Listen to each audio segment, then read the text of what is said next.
What's up, everybody? Welcome to the Carolina Sports Update on IE Sports Radio. Your your direct feed for all that sports. Man, my music is coming in. Anyway, welcome to Carolina Sports Update, everybody. We've got a lot to go over today. ACC basketball play is definitely heating up. Carolina Panthers, obviously, in their full off-season mode, but that doesn't mean we don't have a lot to talk about. We have other stuff going on with the Carolina Hurricanes as well. The Charlotte Hornets are on a streak, and we've got a lot more stuff to talk about with Charlotte FC. Let's see, a little bit, maybe a couple of shout-outs. We'll see what we get to. But all that and more here on the Carolina Sports Update on IE Sports Radio, your direct feed for all that is sports. First, we're going to take a brief break and then listen to a couple more notes from the sponsors.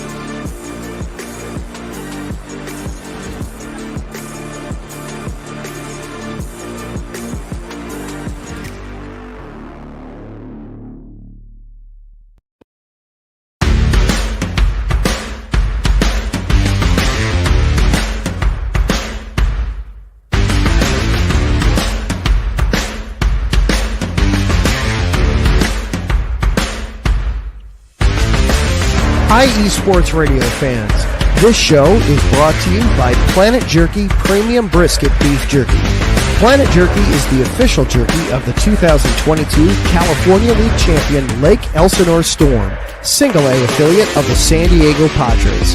This all-brisket jerky has gluten-free options, contains no MSG, no sodium nitrate, is low in sugar, and high in protein. Go to their website at planetjerky.net and follow them on Instagram at Planet Jerky. Planet Jerky, the jerky that's on a whole other planet.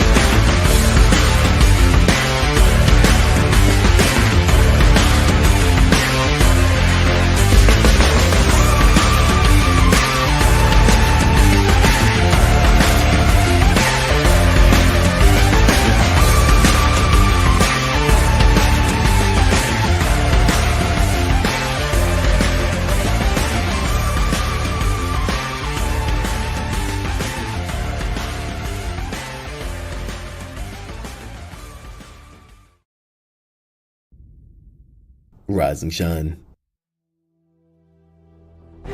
It's 4 a.m. The stars are still out. The sun is beneath the horizon, but it's time to punch in and go to work. The comfort of your warm-ups turns into the grinding out of your reps as the clinking and the clanking of the plates create a symphony of euphoria. There's no other feeling like it. Earn it, burn it, and take what's yours.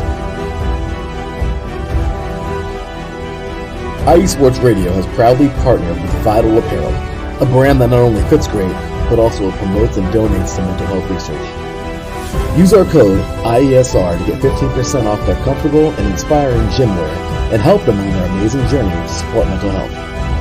Go hard, take part in your iron therapy, and be strong.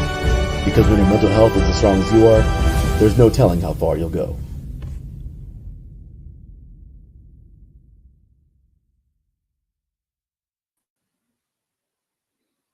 All right, welcome back, everybody, to the Carolina Sports Update on IE Sports Radio, your direct feed for all that is sports.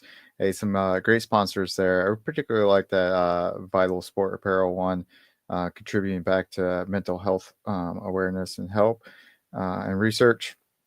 As a member of the military, it's always important to me to find companies, find brands that look out for those people and ensuring they're getting the support they need through your mental health. So great brand there.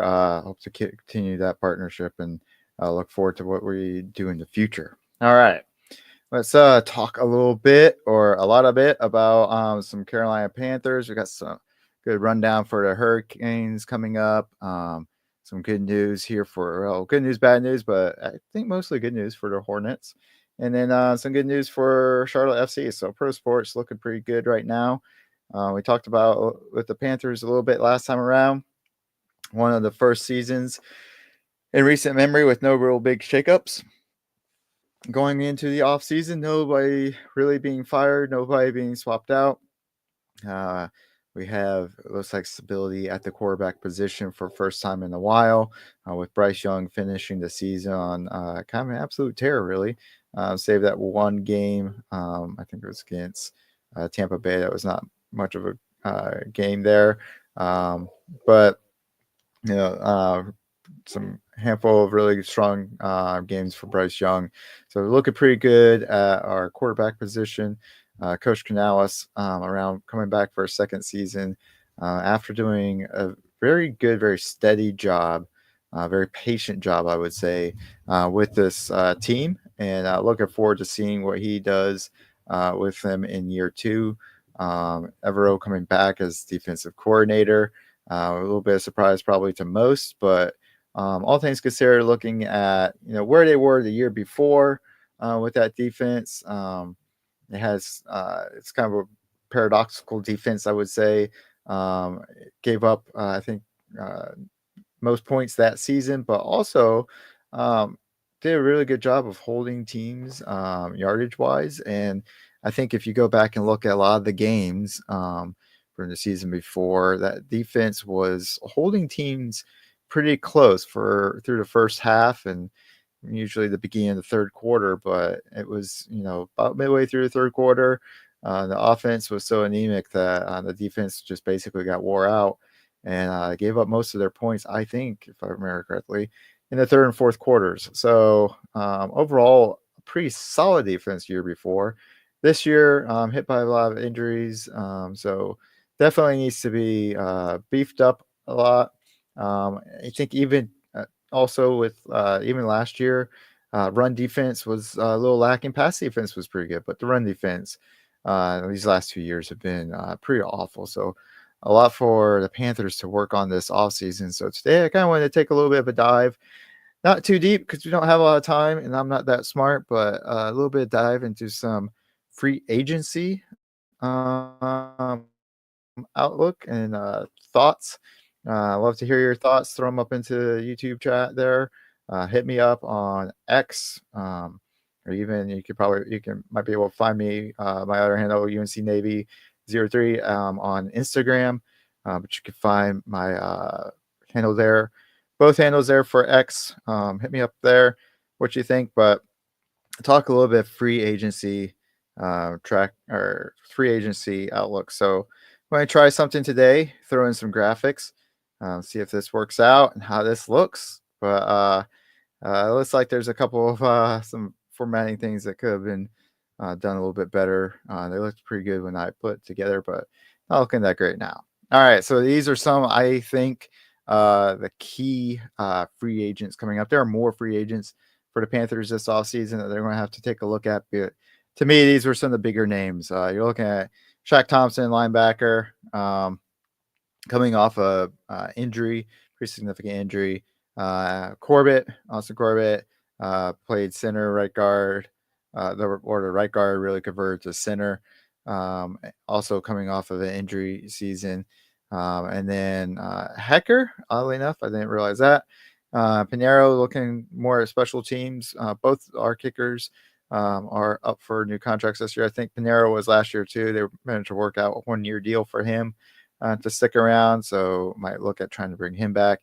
And then Andy Dalton, who I mentioned last time, probably, not the standout, obviously, he used to be, but he was, I think, a pretty steady hand, helped get the Panthers' most decisive victory this last season, and a really good, steadying veteran presence in the locker room, although he is getting up there now. He's up there to 38 years old, so we'll see what happens with him. And then a lot on defense. Particularly safeties in the secondary. You're looking at Franklin and Woods. I got them listed there. 2 safeties that will be free agents. Whether or not we bring them back. A pair of tight ends and Ian Thomas and Tommy Tremble will be free agents. And then J.J. Jansen, longest tenured player on the roster. And one of the longest in the league, I think, almost. He's sitting there at 39, but man, as long as he can still flex it and bend over, I don't see any reason not to bring him back. And then you got David Moore, wide receiver. played some really good snaps for the Panthers this year. A couple key touchdowns as well. So you got there in black, kind of out of this list of top free agents for the Panthers. It's 4 guys or so in black are the ones I think I would focus on the most. Bringing back Hecker, the punter. He's been incredibly solid, fantastic punter for several seasons now with the Panthers. I don't see any reason not to bring him back, hopefully on a more friendly deal. Ray Christensen, had a little bit of a rough start. I think they tried him at tackle, shifted him into guard. Played a little bit better there, but still has his issues. But over the past couple of seasons, he's been getting better and better, and he played a lot of center, filled in for center when Corbett went down earlier. And I think worth bringing back for another season or two to see how he continues to perform. Held up pretty well over this last year, playing center. So, and then kind of in the same vein, whether or not you want to bring back Corbett, it's a little iffy to me. Bringing back somebody off an injury, but I think it was a pectoral tear for Corbett. So maybe, hopefully not quite as serious as something, like an ACL or tendon tear or something like that, but something that he can be able to recover from and get back into it. And, if Panthers are pretty comfortable with that, then obviously it's definitely something worth doing, worth keeping this offensive line together. As they performed really well this year, and did a great job protecting Bryce. Between the tight ends, Thomas and Trimble, I would definitely bring back Trimble over Thomas. Thomas has just become such an afterthought, especially with the contract he was already given. I can't believe the Panthers did that in the first place, and now here we are, 9% of snaps this year, where you look at Trimble and 50%. Of the snaps, so of offensive snaps. So Trimble obviously much more valuable to the Panthers. And I mentioned it before, dude just shows up in the best places at the right time. Got that great touchdown against Atlanta a few weeks ago. So I would definitely look into bringing Tommy Trimble back. And I know he has ups and downs, but I think Michael Jackson's been a pretty solid cornerback for the Panthers this season. Good acquisition. I think it was Barrett, late round pick to Seattle to bring him over. I think he's done a really good job. Not the best job, but he's also, not the lockdown corner that you're looking for in like a number 1 corner or anything like that. So I think definitely a good, a solid second option at cornerback. So those are just kind of my guys looking at. I can't remember exactly what our cap numbers are. I think they're currently sitting around 31 million, maybe 21 million. Looking at the over the cap, I think there's some looking at their simple restructuring plan that could get pushed up to as much as 65 to 75. So that would definitely give room to get some of these guys back and look at some other free agents on the market coming up. So let's see if we can do those guys. There we go. Was able to split these guys up a little bit better than the last slide. Still got a few editing issues here that I got to work on. But all right, let's see. T. Higgins, obviously, I think for every Panthers fan is the biggest target going into this offseason. Everybody wants to try to land him. I personally, I don't want to say I'm indifferent, but I don't think I am as hyped as a lot of people are. I think he is a very good player. I think he is a very good number 2 receiver. I don't know about his ability to kind of carry the lead role and be that number 1 wide receiver. Maybe with Liggett, if Liggett improves next year, and then bring in Coker as well. You got Coker coming back as well. Maybe he can step it up. Or no, I don't want to say step it up, but maybe he can be a true number 1 wide receiver. And I think I kind of walk that back a little bit. So on the Panthers, definitely could be the number 1 wide receiver, no doubt. he is far and above better than any of the wide receivers the Panthers currently have. Now, is that a true number one wide receiver throughout the league? Like, would you pair him up against other number one wide receiver ones from other teams? And that's where I get, start to question it a little bit. And, when I think about this and when I think about the team building up, I try not to think about like, oh, you bring in T. Higgins, he's clearly going to be the number one on this team. He's clearly better than what we have in the in-house already. It's like, okay, but how much better is he than the rest of the teams around us? And in particular, like how much better of a wide receiver one is he than number one wide receivers on competitive like playoff caliber teams? Because that's what you're really trying to do. You're trying to build a team that's not just going like be better than what you are now only, but like better than, I guess, first in your division. Firstly, those other teams in your division, but really, what you're looking to do is you're looking to beat the teams who right now are going to the NFC AFC Championship. Those are the teams you want to beat. You don't want like you focus on like how they're built up and the types of talent that they have on their team, and work to match or beat that, so that if you can beat them, then you should, by carrying through, be able to handle and take care of the other teams on your schedule and get into that position to play in those championship games. So that's why I look at it. Is T. Higgins like a true number one where he would stack out and break out as a number one on any other team that doesn't have Jamar Chase? Or is he, you take him to a lot of other teams, is he going to continue to be a number two? And so, that's kind of why I look at that. But on the whole, very good wide receiver for sure. Would definitely make a lot, would help and bring an uptick. But where I start to wonder is like, is he truly that breakout number one? Or are we going to have to find that, maybe in a draft and develop a guy, someone like if he fell, Tetro McMillan from Arizona. It's the kind of player I think of in that situation. Talked again about beefing up our defense in particular. I think against the run game, got a handful of interior defensive linemen, a couple of edge rushers here, guys to me that stand out that I would be personally maybe a little bit more interested in, maybe probably some other people like BJ Hill from the Bengals. Had a really strong season for them. See if I can post up on my own page.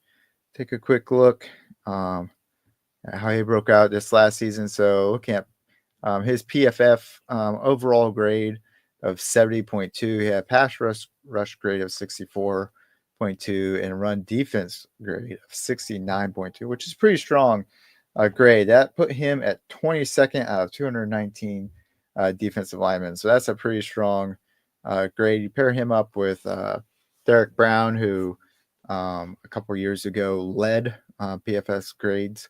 Was, I think, number one in run defense and number two in pass and number two overall for defensive linemen. You pair him up, BJ Hill up with him, I think you'd have a really stout front line, and then you can focus on other things when you get to the draft. But I thought that was a pretty good option there. Looking at edge, not a lot, in my opinion, on the edge market. Some interesting names. Hassan Reddick's up there. But after all the drama that he went through with the Jets, and then, I haven't been a prior player here. Not sure that's the kind of guy, kind of character you want to bring back into the locker room. So I would pass there. I would actually look at someone like Chase Young. I like Chase Young a lot coming out of college. He had a pretty strong rookie year, got injured his second year, and then got traded away from Washington. He's been playing with the Saints. Not too shabby there. Grades 66.4 for an overall grade for edge defenders. That's puts him at 72. Pass rush grade was his 66. His run defense could use some work, only 54.6. That puts him almost just below middle of the pack there. So he needs some work for sure, and he'd probably be a little bit more of a rotational type guy. But you still got Jadeveon Clowney there. You still got DJ Wonnum on the edge. You could bring in, I think, someone like Chase, and then maybe draft someone in the second round for the edge. And have two pretty young. I mean, he's only 26. Two pretty young guys to work on, develop, get them brought up to speed, and then you have a nice. Once Clowney's ready to probably retire, you have maybe a lineup that includes Wonnum, Young, and a good edge rusher that we drafted this year. So, kind of my thoughts there. And then looking finally, God, this guy really got chopped up. This looks terrible. Looking at some safety help. Like I said, we got 3 safeties probably on their way out. We may bring back someone like Woods or Franklin, but probably not. Looking at free agents coming open, Justin Reed from the Chiefs is obviously a good option there. If we can afford him, played really well for the Chiefs. This guy PFF grades, kind of, I don't want to say through the roof, but pretty. I mean, really strong. Graded out really strongly with PFF with a almost 77 overall grade. That put him at 20th out of 170 safeties, and then 76 for his run defense, and a coverage grade of 77. That was 12. Coverage grade was 12th out of 170. So that's incredibly solid. There, a couple of interceptions last year. So really strong safety option there. Will help shore up the secondary, put a real leader back there. So another really good option, I think. Now, can we afford like most of these guys? Definitely can't afford all of them, especially if you're bringing in someone like Higgins and or Reed. But maybe 1 or 2 of these guys the Panthers can bring on. I think what they do here in the offseason, if they look at the offense. I also got Ricky Dowdle, running back from Dallas, as an option to come in and help spell Hubbard. I know Jonathan Brooks just completed surgery on his ACL. He's going to be out all of next season, most likely. I don't see any reason to bring him back either. You want him to be able to just like heal up, get that ready to go, and come back and check in on in 2026. So looking for somebody to help come in. We'll see if Miles Sanders, how much longer we keep Miles Sanders around. I could see him being a cap space casualty, as it were, and or a trade option. So we'll see how that goes. But if we're looking to bring in somebody else to pair up with Hubbard, I think Dowdle could be a pretty good option there. So a lot of interesting things to talk about, watch from the Panthers over the next several weeks leading up to the draft. It's definitely going to inform how they approach the draft, I think. They may try to hit just 1 or 2 high-end targets on the offensive side and then use the draft to focus on defense. So we'll see if whatever Dan Morgan does these next few weeks kind of ends up showing his hand going into the draft this spring. All right. That's kind of a long segment, so I'm going to take an earlier than normal break. I'm going to listen to another sponsor here and look at in one of our other shows, and then we'll get back into it with do a quick wrap up of our pro teams here in the Carolinas, and then take a look at after that, take another quick break, and then try to do a wrap up of ACC basketball. Sorry, I don't mean to be talking all football with you guys, but I don't know, something that I get into. So all right, we will see you back here in a few minutes.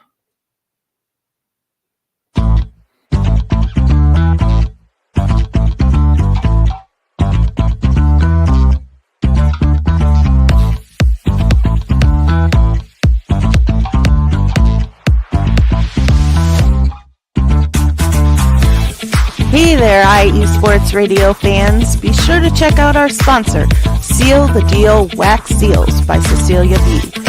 You just finished your very own wedding or baby shower invitations and you're looking for that extra special touch? Maybe you just wrote a letter to a relative or a friend and you want to add to their smile when they receive it. Then seal the deal with Cecilia's handmade sealing wax stamps for your invitations, letters, and gifts. You bring the deal, we'll bring the seal.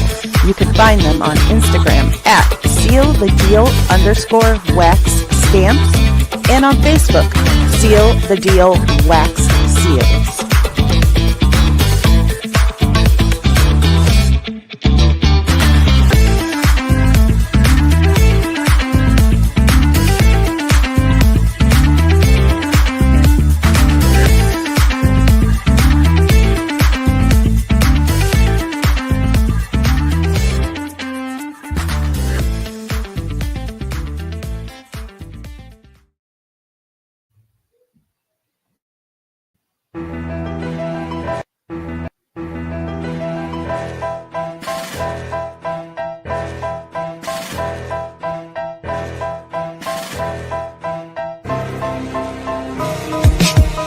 For the last 10 years, IE Sports Radio has been bringing you amazing content ranging from interviewing legendary athletes, coaches, and other authorized media personnel to building tailor-made shows dedicated to all major sports cities around the country. Make sure to follow us at IE Sports Radio on X, Instagram, Facebook, TikTok, and YouTube to keep up with the latest in sports and with all of our shows. Also, make sure to check out our daily updated website at iesportsradio.com. At iesportsradio.com, you can see our daily show schedule and check out all of our show pages with personal bios to learn a little bit more about each of our awesome hosts. In addition to our show pages, you can catch the IE Sports Radio blog, Hall of Fame, Fans of the Month page, and our merchandise shop including t-shirts, tank tops, caps, long sleeves, hoodies, and more. For now over a decade here at IE Sports Radio, we've continued to be by the fans, for the fans, and we thank you all for your support and for making IE Sports Radio your direct feed for all that is sports.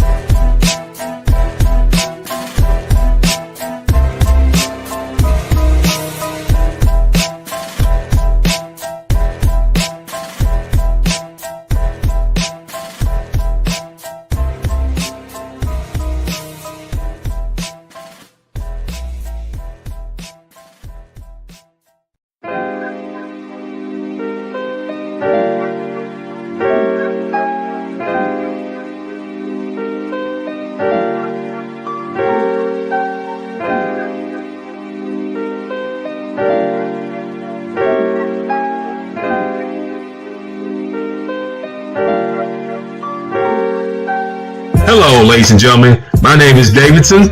It's your boy Dentarius Law. And we are the hosts of Fast Break here on IE Sports Radio, where we discuss everything in the world of basketball from prep to the pros. You guys should definitely check us out, man. Sunday, 8 p.m. Eastern, 5 p.m. Pacific. We got all the basketball information you guys need, so we look forward to you guys listening in. And please do, because we are the best basketball show on this side of the Mississippi. And please do check us out on Twitter at FastBreakISR. D-Lock, where's our time again? 8 p.m. Eastern, 5 p.m. Pacific. That give you guys plenty of time on a Sunday. Tune in.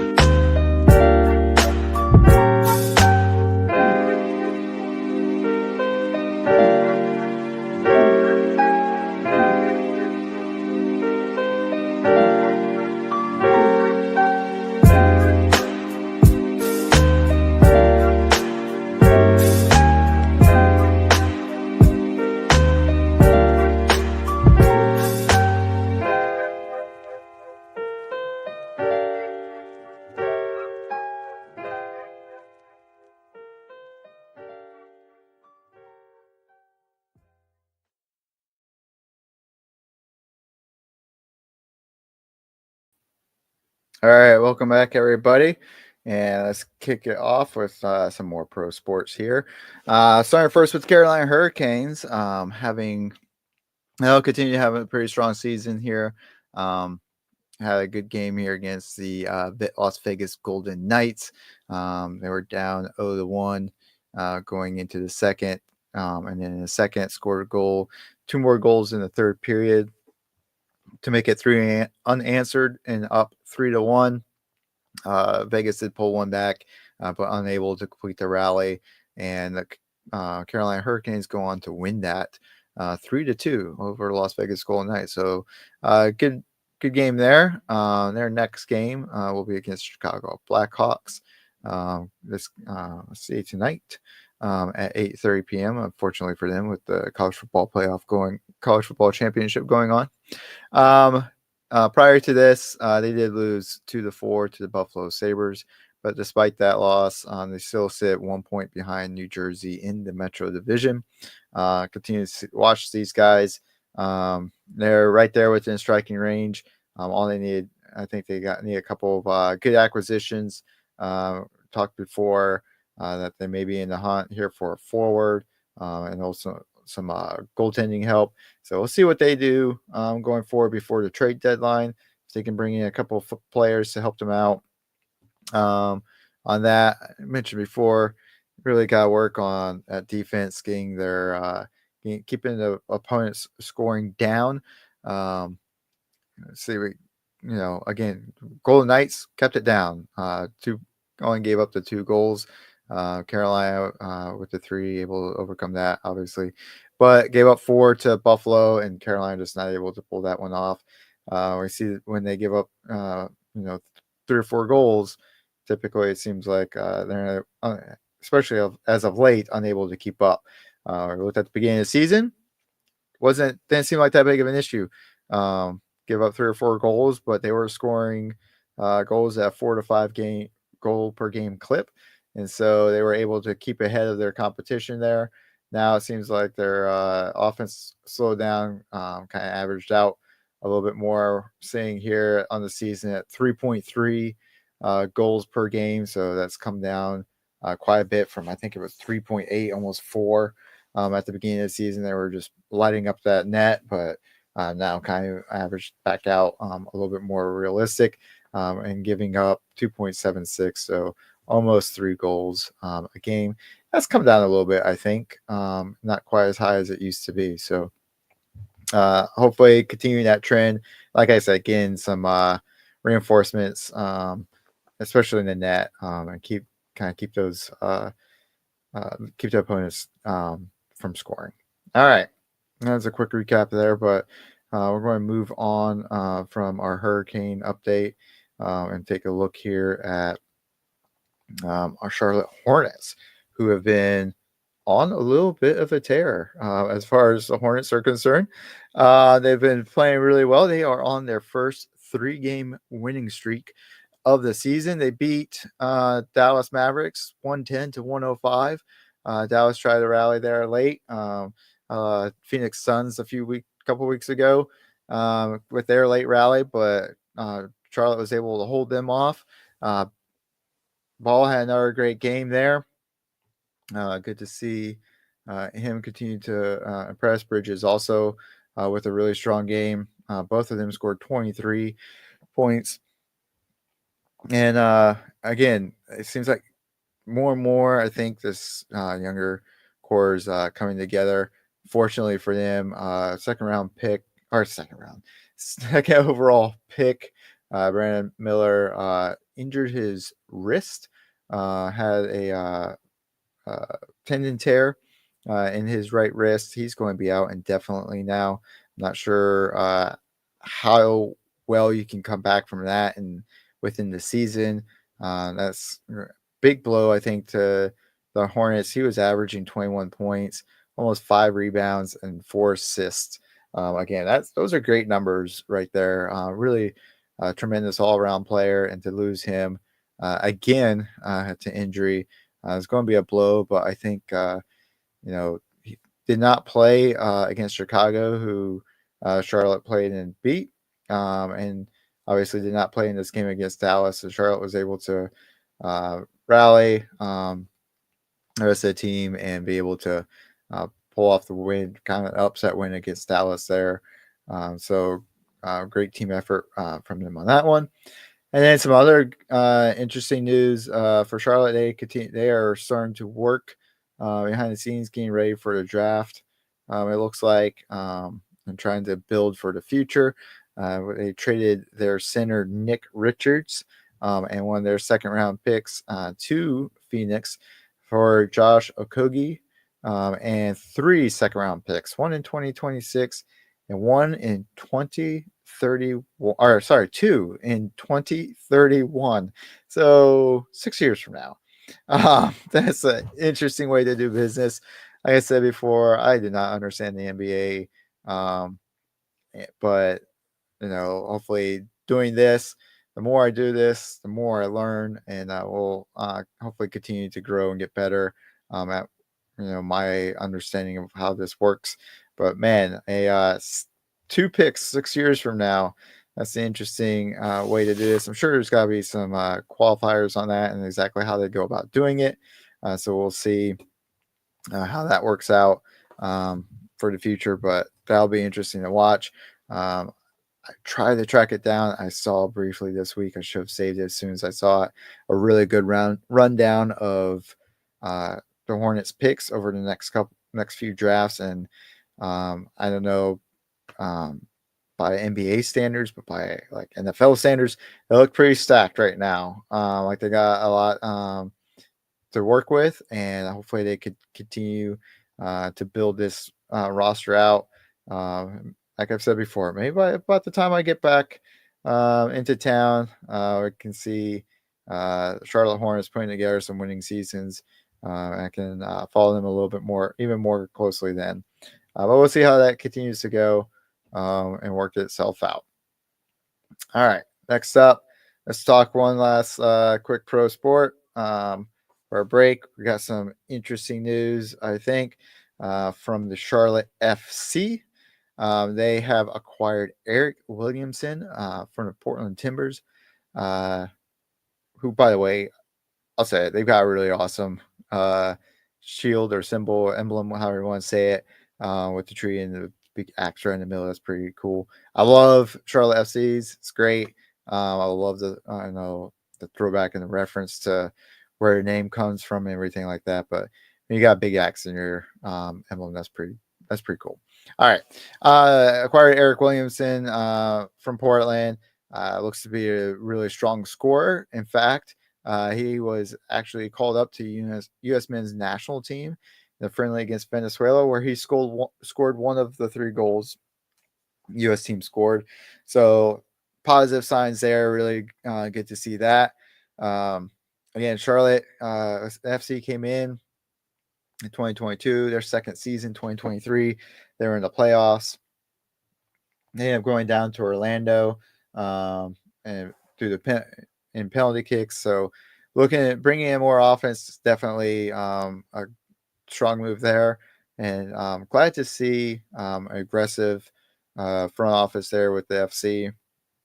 And really been encouraged by I've been able to see online watching games, things like that. The fan turnout for this club. So excited for the opportunity to get back to North Carolina, see them in person. I've always enjoyed soccer. My oldest son loves soccer. Fortunately, he's a Miami fan, really a Messi fan. But I think maybe once that wears off, maybe we get him over to the Charlotte side and cheering for them. Obviously, got great colors to go with it.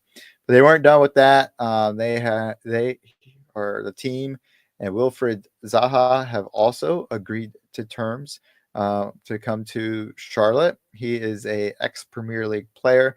I talked about him last time a little bit.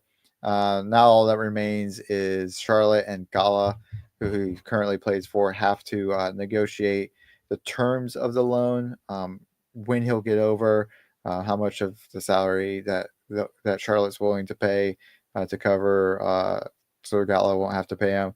And then once he gets here, how long he's going to be here after that. So looking forward to see a Premier League player coming into Charlotte. Again, aggressive moves to strengthen the offense for the FC, for Charlotte, for the Crown, and get things going there. Hopefully we can see another strong season from them. Be back in the playoffs this coming season. And really looking forward to, what is it, February 22nd, I think, is their first game. So looking forward to seeing how that goes, how this season goes. All right, I'm going to turn it back over one last time to a couple of drops. And then after that, once we come back from that, we've got a whole lot of ACC basketball to get through in about 20 minutes. So let's see if we can get this up and going. We'll see in a little bit.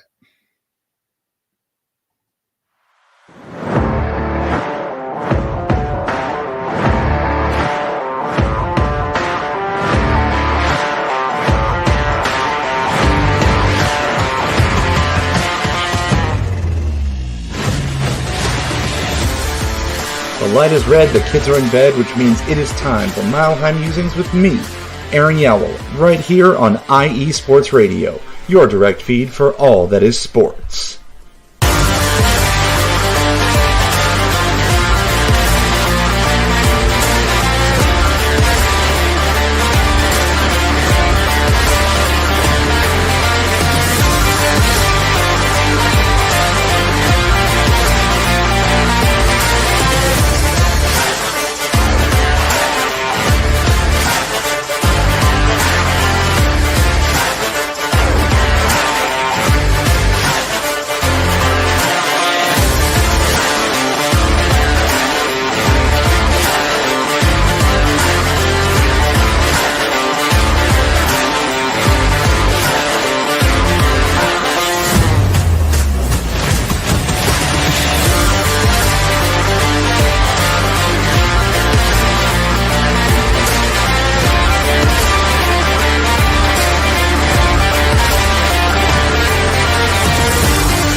Are you a fan of Buffalo sports? Are you thinking of changing loyalties and becoming a Buffalo sports fan? Do you even know where Buffalo is on the map? Did you know Canada is closer to Buffalo than New York City? Welcome to the Buffalo Huddle, every Tuesday night at 7 p.m. Eastern Standard Time and 4 p.m. Pacific Coast Time on IE Sports Radio, your direct feed for all that is sports. I'm your host, Patty Bax. This is a podcast designed for you, the passionate sports fan. I know you love your sports. Who doesn't? I cover Buffalo sports and so much more by bringing in the human elements. I call it Buffalo Sports with a Twist. Join me as we take a journey into the world of Buffalo sports. I guarantee you'll fall in love with Buffalo just like I did. Each week we start with an inspiration, question of the day, a Buffalo fun fact, and our weekly challenge to you, the listener. Come huddle up with me every Tuesday at 7 p.m. Eastern Standard Time and 4 p.m. Pacific Coast Time for the Buffalo Huddle with Patty Bax on IE Sports Radio, your direct feed for all that is sports. As we say in Buffalo, go Bills!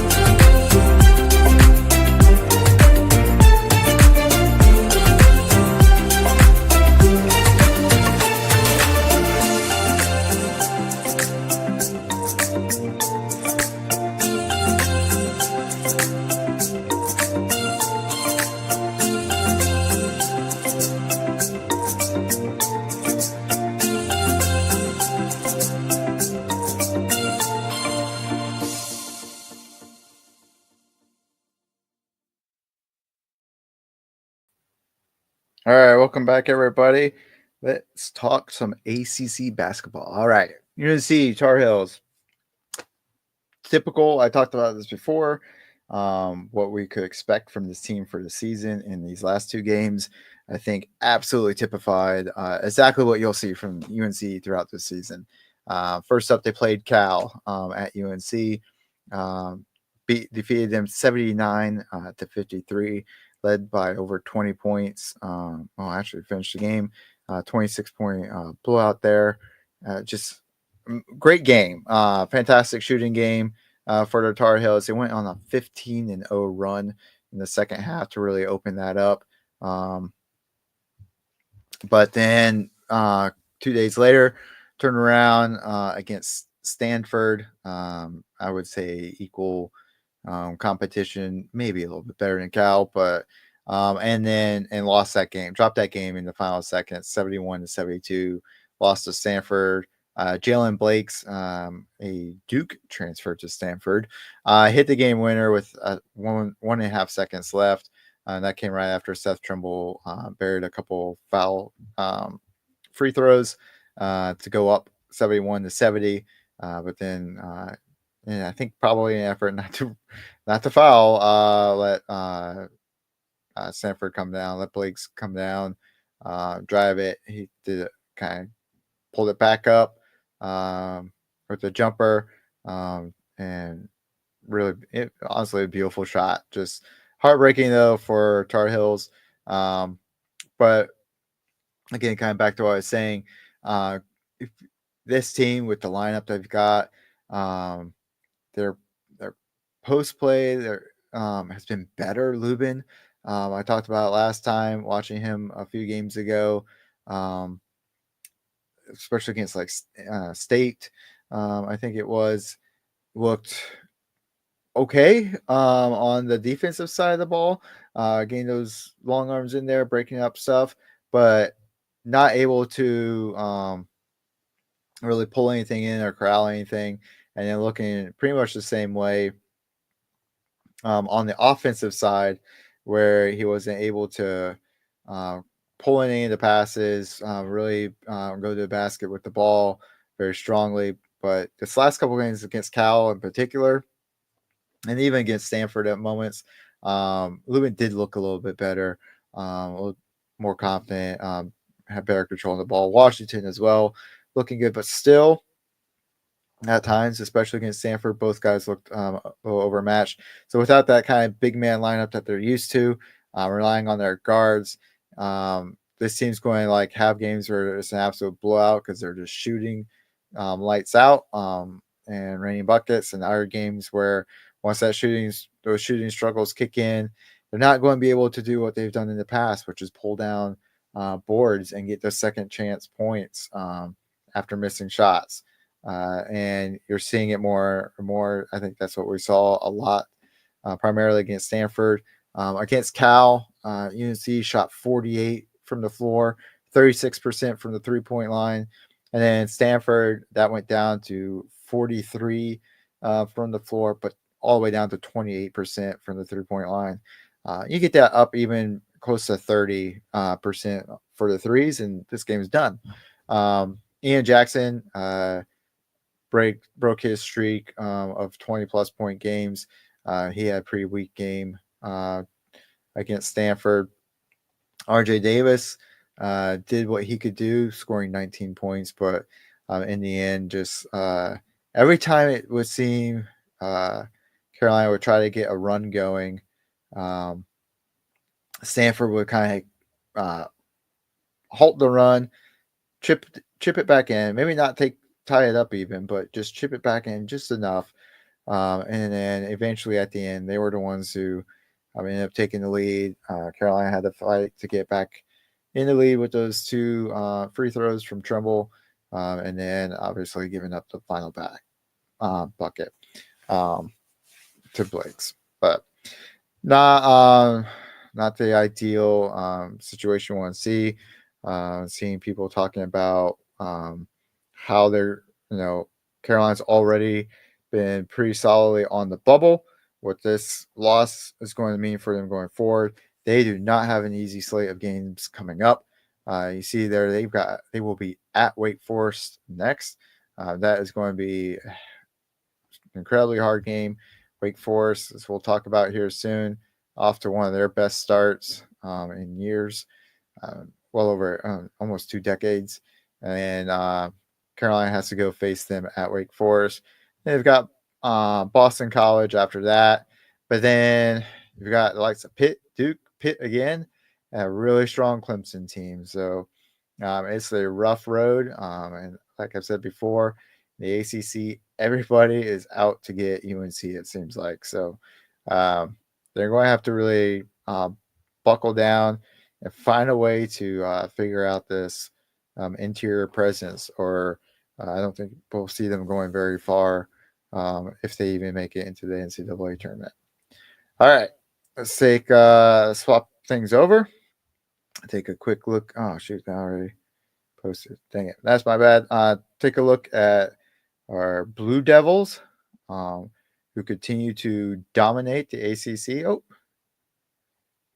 all right. Thanks, Ralph. Appreciate the support. Thanks for the shout out. Always, the Carolina Blue, love it. It's Duke Blue right now, but we're all having a good time here, and all looking good in North Carolina and Carolina sports.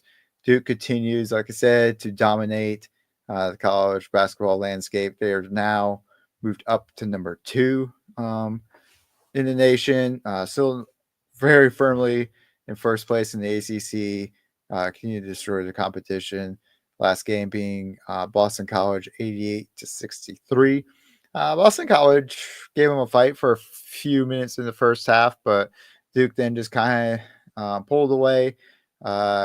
This was oddly a Cooper Flag pseudo homecoming game.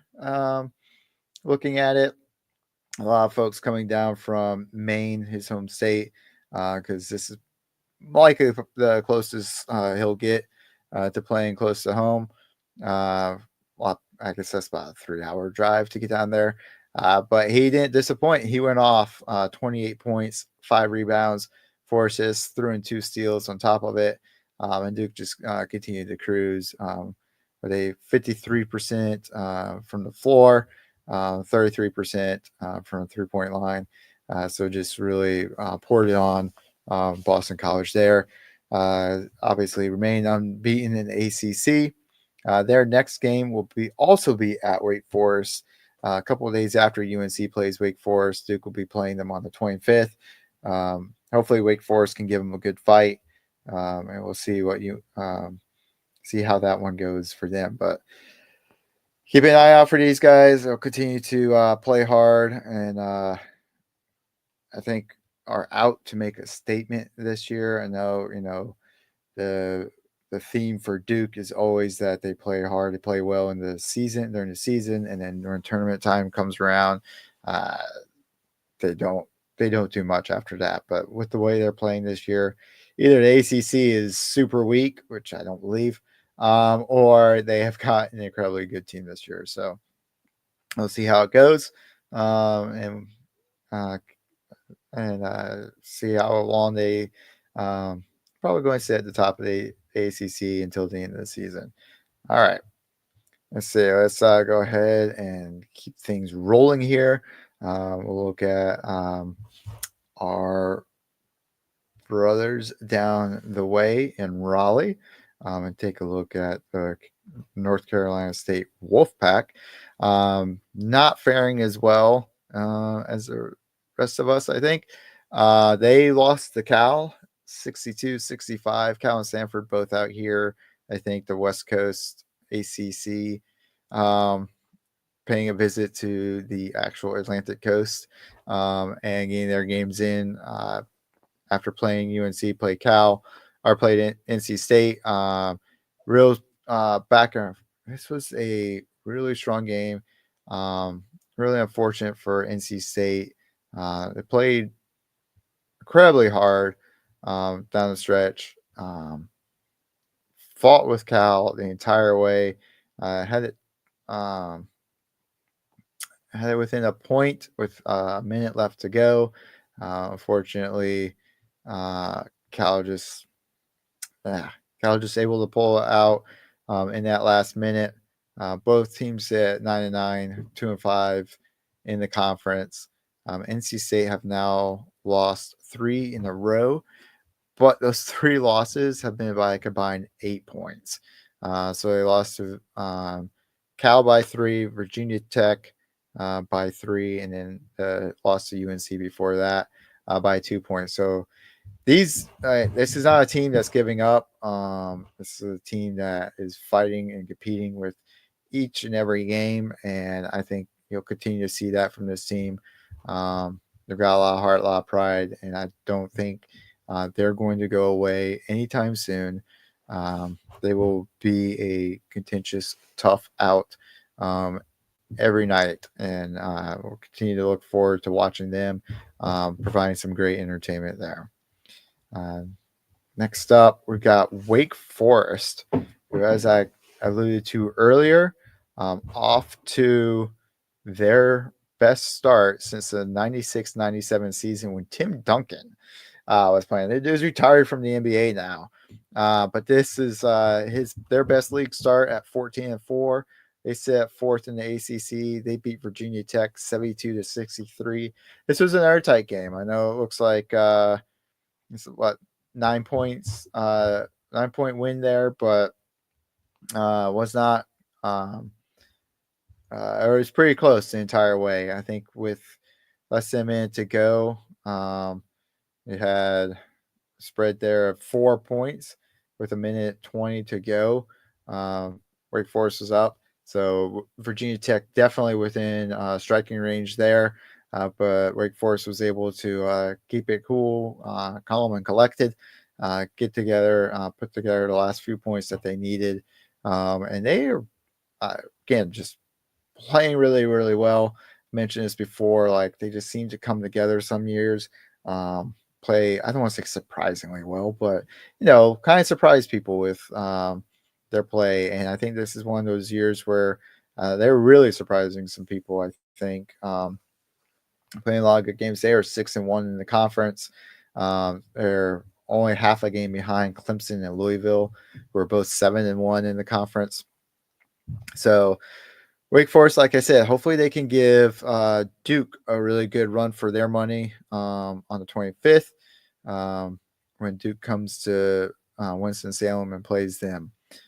But first, they got to get by UNC, which, again, if the likes of like Ian Jackson, you get Ian Jackson and one of either Elliot Cadeau or RJ Davis to go off. And it could be a tough game for Wake Forest. We'll see. That's going to be either a real tough, tight battle the entire way, or I'll probably see Wake Forest pull away from UNC there in the second half and have probably a pretty, I don't want to say an easy win, but kind of win it walking away. All right, let's move a little bit out of the North Carolina area and let's take it down to our friends in South Carolina, where, again, we've had a really strong showing from Clemson, who, like I just said, sitting second place in the ACC at 7-1. They beat Pitt 78-75. Thwart the Panthers in overtime. Pitt was down by as much as 14 in the second half here at Pitt. They came back, though, got tied up, sent it to overtime. Still kind of kept it back and forth in overtime. And then, let's see, sorry, I'm blanking. I think it was Hunter. Chase Hunter with a 3-pointer, 14 seconds left in overtime, puts Clemson up 78-73. Pitt with the last, final bucket, a little quick 2-point play there towards the end. Try to get the defensive play on the inbound pass from Clemson and get another shot off, but unable to do that. Go down by 3 points to Clemson. Tough out for Pitt, but another good, strong win for Clemson as they continue to play very well this season. Again, sitting there at 7-1. And, it's a great game from them. So far, so good for their season too. A lot of really good stuff there. So looking forward to seeing how they fare. UNC will have to play there in South Carolina in a few weeks, and see how eventually the ACC tournament goes on once Clemson gets into that. All right, let's try to wrap this up here. Got one last team. Fortunately, it's our guys from from University of South Carolina. I always feel so bad for this team. They played really well coming out to start the season, and have had a really tough run of playing some fantastic SEC teams. We talked about before, going up against the likes of Auburn, Alabama, Mississippi State, all highly ranked teams, and having run that gauntlet. Now we're kind of into a little bit more of the meat, the center of the SEC is hoping to see them pick up a couple of wins here. I talked about, last time they almost stole one away from Auburn, and then now played Vanderbilt a few days ago, and had that game tied up, but Vanderbilt's Devin McLaughlin had a 3-point play layup with the foul, and then the shot to complete the the free throw to complete the 3-point play with 0.6 seconds left. That gave Vandy the 66-63 win. So really tough loss there for South Carolina. And then played Oklahoma next. 82-62, quote unquote, blowout win here. However, the majority of this game was not quite so bad. If you really kind of like watch and take a look, the first half was pretty competitive. In fact, South Carolina went on like a 3-point run to close out the half, and it's still 30-34, but that's a 4-point game. That's still definitely close enough. Incredibly competitive situation there. And then with 12:21 left in the second half, 12:21 mark in the second half, they were tied up 47-47. So now Oklahoma did end up going on a big run. Let's see, 9, so 72. So yeah, looking at 13-0 run from about what was that, 7.5 minute mark. Went on a 13-0 run to kind of put this game away and seal the deal there. So tough loss again for University of South Carolina. I really hate to see them continue to take a beating like this. This loss drops them down to last place in the SEC, right behind the Arkansas. Though they both have the same league record, 0-5.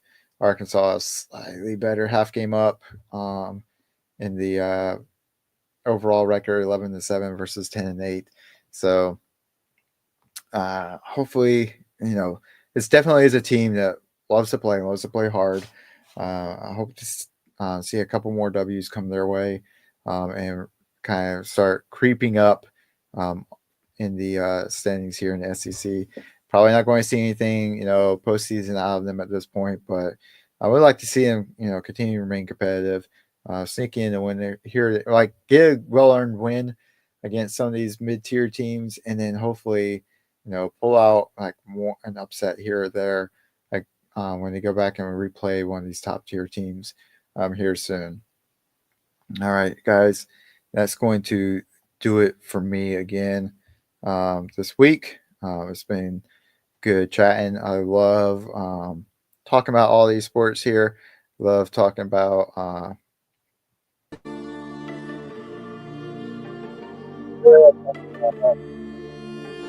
with football. There's looking at building up this team, some future development for them.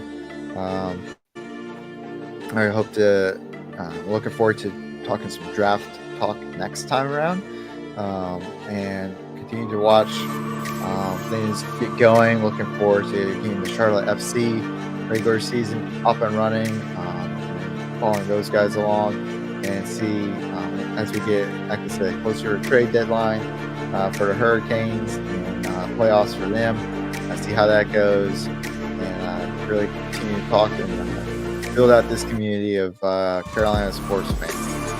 All right, y'all. Be sure to tune in next week for Carolina Sports Update on the IE Sports Radio, your direct feed for all that is sports.